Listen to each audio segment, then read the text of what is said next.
सर्वेभ्यः नमो नमः। सर्वेषाम् अस्याम् अन्तर्जाली कक्षायां हार्दिकं स्वागतम् अस्ति। पाठस्य अध्ययनोपरांत वयं प्रश्नानाम् उत्तराणि ज्ञास्यामः। पाठ के अध्ययन के बाद आज हम सभी पाठ के जो प्रश्न के जो उत्तर हैं उसको जानने का प्रयास करेंगे। यदि आप हमारे चैनल पर नए हैं तो प्लीज सब्सक्राइब करें, लाइक करें और शेयर अवश्य करेंगे।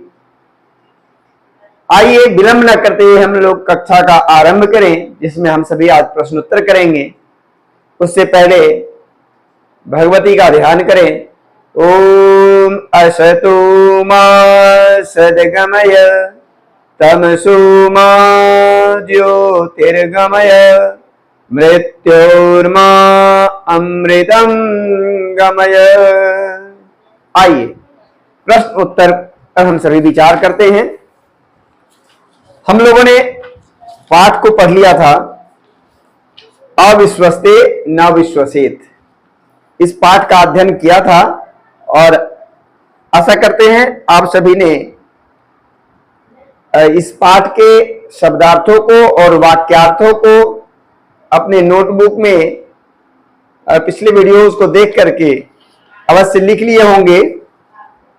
देखिए, मैंने इन सभी वाक्यों के वाक्यार्थ मैंने लिख दिए हैं और बता दिए हैं, समझा दिए हैं।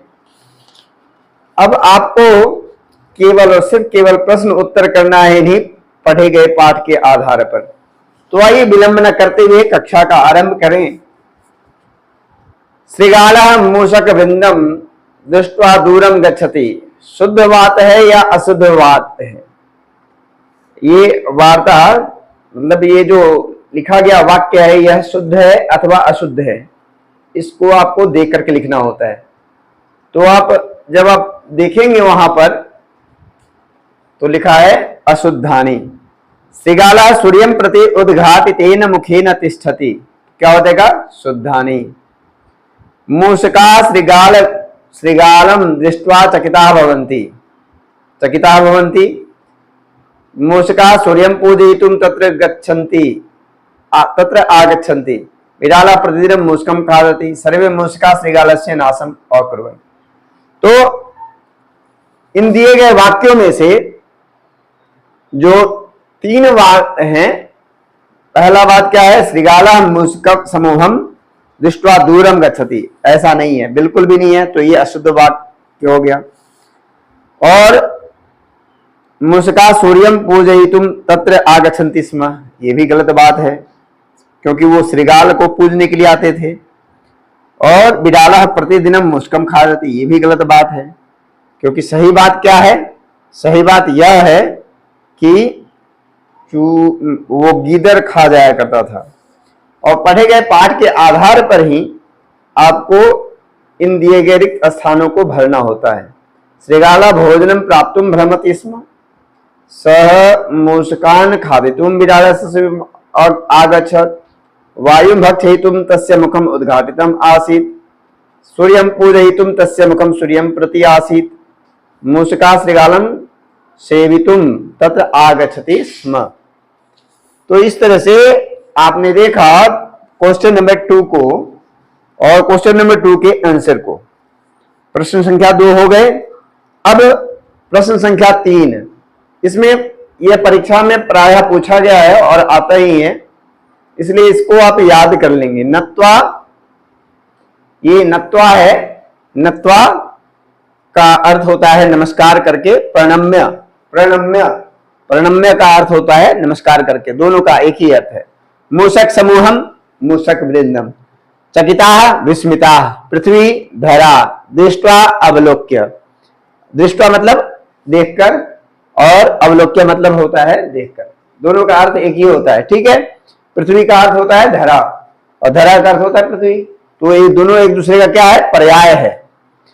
और एतेषां प्रश्नानां उत्तराणि एक पदेन वदन्तु लिखन्तु च।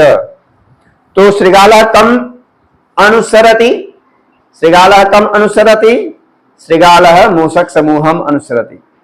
तो एक पदेन यदि दिया रहेगा और प्रश्न पूछा जाएगा तो केवल एक पदेन उत्तर देंगे।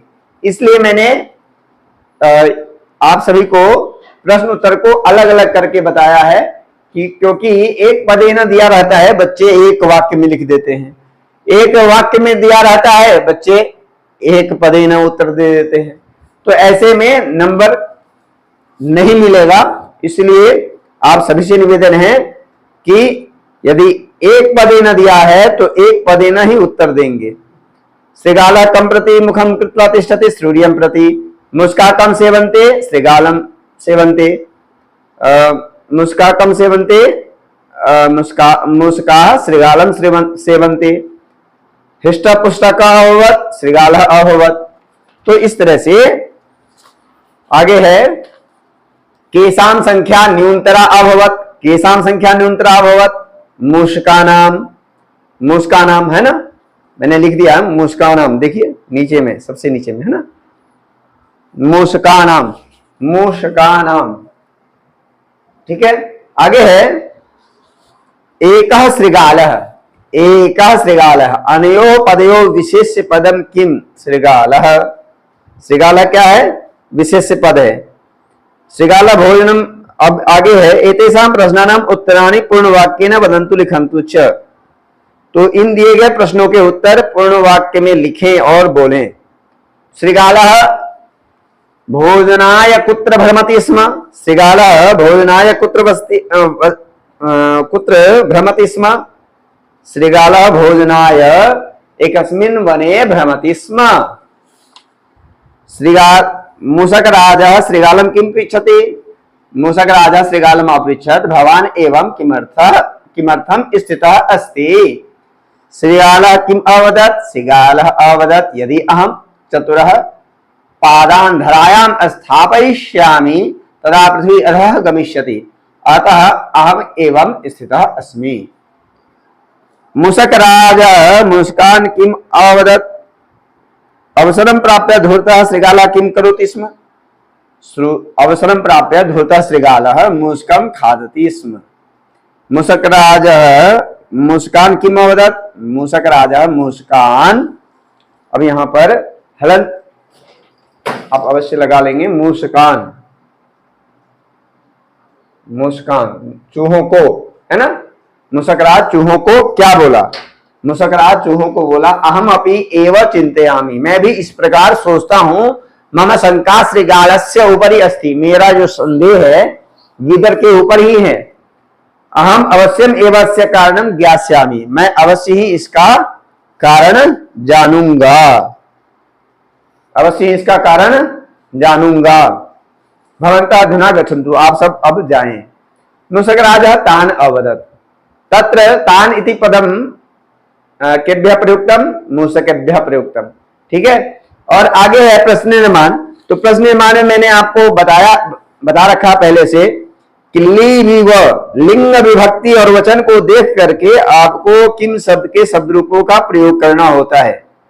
श्रृगाला है प्रथमा विभक्ति एक वचन है तो क हो जाएगा, मुस्का है तो के हो जाएगा, और बिलात है तो कस्मात हो जाएगा। तो ये आपको यहाँ पर शॉर्ट में लिखा हुआ है, परंतु आपको पूर्ण वाक्य न उत्तरत करना है। पूर्ण वाक्य न यदि आप लिखेंगे तभी आपको एक अंक प्राप्त होंगे। आगे है घटनाक्रम।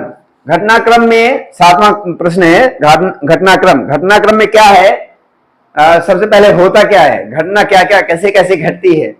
श्रृगालः मूषक वृंदम दृष्टवान, श्रृगालः सूर्यं प्रति मुखम कृत्वा तिष्ठति, सर्वे मूषकाः चकिता अभवन्, श्रृगालः प्रतिदिनं एकं मुष्कं खादति, श्रृगालः हृष्टपुष्टं दृष्ट्वा मूषकाः चिन्तितवन्तः, मूषकाः स्वतीक्ष्णदन्तैः श्रृगालस्य नाशम् अकुर्वन्। तो इस तरह से इस पाठ के प्रश्नोत्तर पूर्ण हो गए।